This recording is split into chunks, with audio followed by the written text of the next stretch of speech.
if you thought that was funny, you'll find this hilarious. I remember I used to say that all the time. Somebody would do something stupid, and I'd have to outdo them. Usually it was during the days of the chill room. I think that's how a lot of the messes started between me and Gary. I found an old webpage online today. I'm not going to give you the directions to it, and I hope you don't look it up. Because, God, I was an idiot. I don't know.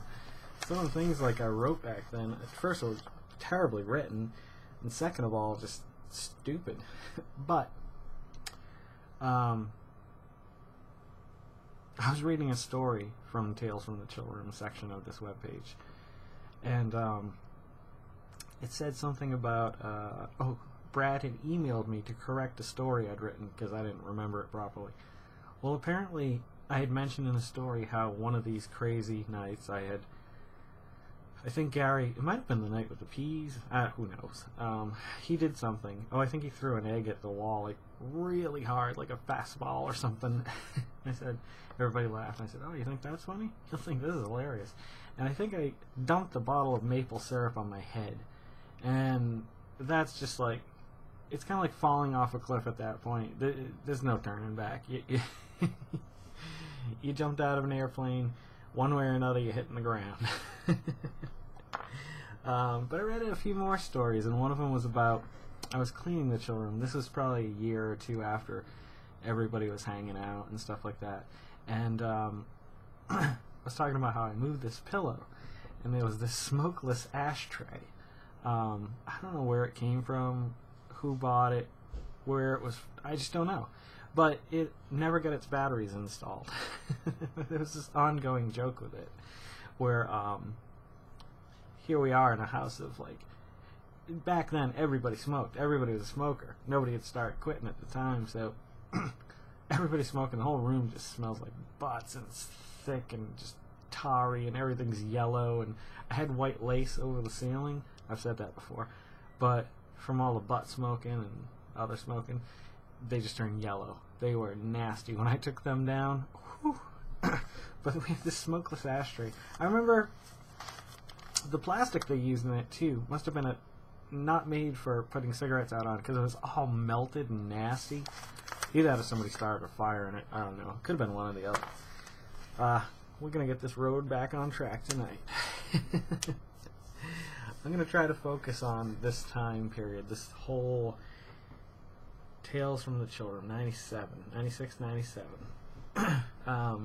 And thankfully there were these stories that I still had written down.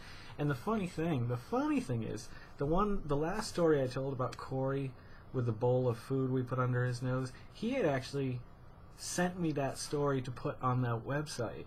And so I actually have it documented now, which is kind of nice. The actual story. Apparently it went something more like, I'll make it quick because if you've heard it before. We found everything we could find. There was a can of tuna, peas, hot sauce, anything that's been, as Corey said, sitting around my house since 1982. We used to have canned goods and stuff that just, I don't know where it came from, but we'd pull something down and be like, oh my god, I haven't seen that in like a year or two. Mix it all together, microwaved it, put it under his nose.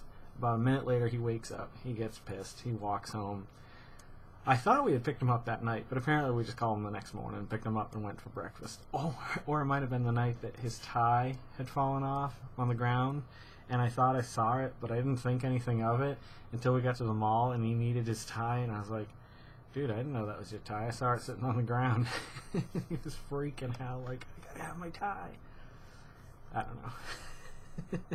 But yeah, so apparently it was the next day that we had gone and picked him up, and I think we went out for breakfast actually. I don't think he had to work that morning. I can't remember, but maybe he can correct me. Yeah, that'd be nice, huh? Be nice to have somebody to talk to. Huh? Yeah, come on, come sit right here. I got another chair. I moved this back today. Got plenty of room. What do you think of this? If you got an opinion on it, let me know. I like it. It's far less distracting for me. I see things and I want to talk about them, like, ooh, shiny, and I get all excited. So I think for me, it feels a little nicer, I think. I might change it up here and there. I was thinking about putting some different color material on these and then hanging pictures or something, or because it's kind of dark right now. It's really dark. I feel like I've drawn you deep down into the caverns of my soul. Or something like that. I don't know. So, we have to give a huge shout out once again to the ever amazing Bob Melanson. He, you might hear an improvement in the audio quality. I still have to do some tweaking, post-production, but that's a whole other story I gotta get into. If anybody knows a better webcam software, I'm just using a Logitech one. I think this camera will only film at 15 frames a second, which is very disappointing, because when I kick it up to 720p large, which is the full scale 720p, it's smooth. Like, I told Carol today, look at my forehead. The jaggies, there's no jaggies, it's just nice and slick and smooth. But the problem is, it's like everything's really like wavy and stuff like that. It could be a fun video, I don't know. So I don't know, we'll see where this goes. But Bob was kind and sent me this wonderful, it's one of the blue mics, the snowballs. And a cool stand that it comes with, and USB cord and everything. I was thrilled out of my mind.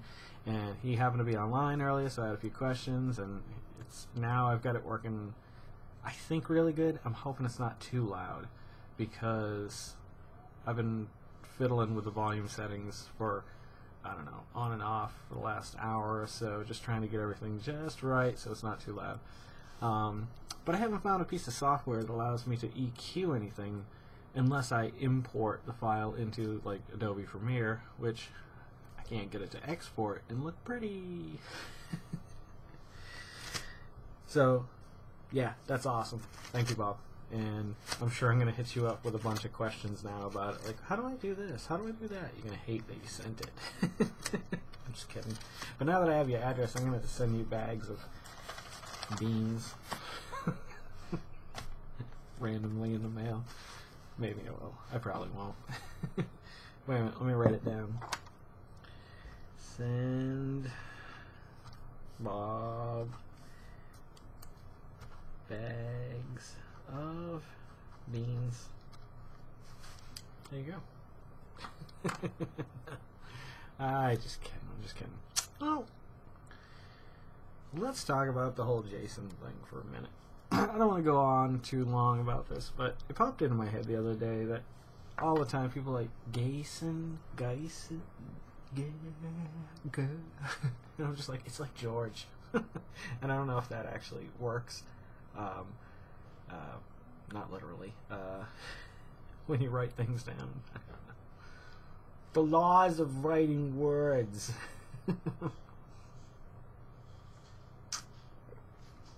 I don't want to spend too much time on this. I gotta use that other camera. I think this week, if it's nice, I'm gonna do some videos with the boys, and I'll put them up. I'll put them under the road to 40, but they're not canon. I love that word. Peter Mayhew back for episode 7. What are your opinions on that? I'd love to know. Whoever's watching, if you want, in the comments below preferably, but over on Facebook is fine too. What do you think about episode 7? What's the idea of it? And bringing back original cast. Kinda, maybe. Nobody knows it's filming already, but no cast announcements yet. Peter Mayhew and Tony Daniels and Baker. His first name slipped my mind. Kenny Baker. They're all back for episode 7, but they still, I don't think, have officially confirmed Han, Leia, and Luke. So guess it's a wait and see thing. I'd love to see it one more time. I don't care. I love Star Wars, even though I wasn't thrilled with the other 3 movies. Like, whatever. It's Star Wars. Like, it'll improve, I'm sure, or it won't. I don't know. Jason versus Jason. We're not talking about Freddy here either. The only reason why I bring this up is because sometimes people do ask, they're like, is that how you actually spell your name? And then I feel kind of silly about it, because I've gotten so used to spelling it that way for the last, let's see, about 20. I was 20, so that's 19 years or so. I think it was just like a way of kind of, originally I think it was a way of just kind of separating myself from my youth. I don't know how to explain it exactly. I felt like it was just a cooler way of spelling my name. I don't know. I think that's honestly how it started. But then, like, it was almost like a split personality thing, but not an actual split personality. But it was so easy to turn on the Jason with a G persona. Like, I know that sounds really weird and probably silly and stuff like that, and I should probably just retract all of this now, but it was a way for me to, like, get away from my past. That's the best way of putting it. I can't think of a better way of saying it. I wouldn't have changed my last name. I just kind of dropped it for a few years. But, yeah, I think that was really the reason why. Like, I think that I thought symbolically it would help. I think it did. But it had like a side effect, and it kind of took on a persona of itself that became, in his own eyes, larger than life, I think. Yeah. So I've always called them the wild child and the noble knight. To myself, not like, oh, that's just my wild child, because that's stupid. But I think I talked about this with Gary once. Like, knights take this code of honor, like, not in a military kind of way either, more, I don't know. There's something very romantic about it, whereas military, swearing fealty to your country or whatever, like, it just does nothing for me. Like, a knight was something else. It was something that he stood up for the weak and the poor, and, like, I don't know. I guess kind of like Jesus.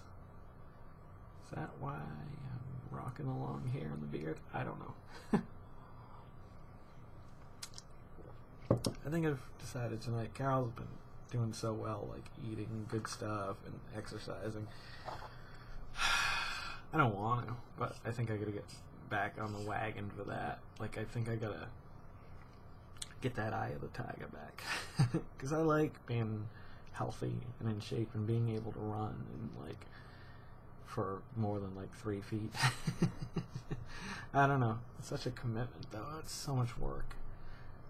I guess it's really no choice. It's either that or get more and more unhealthy. Yeah. Time to put on the big boy pants. Well, let's call it for this video. I'm going to come back with some more tales, I think. Plymouth. If you want to hear stories around that time, come back for the next video. If you don't, or even if you do, go make somebody smile. Watch that video I posted earlier too, the one called Empathy. I wanted to share that story with as many people as possible. And I believe there's a retraction and an apology video that, if you didn't see episode 20, this is now going to be episode 20, I think. I don't know. We'll call it something along the lines of, I'm not sure. So yeah, go watch those, check those out. It'll fill you in if you haven't watched them, and if you have, great, you already know. So let's move along to the next story, and let's get this world spinning a little happier together.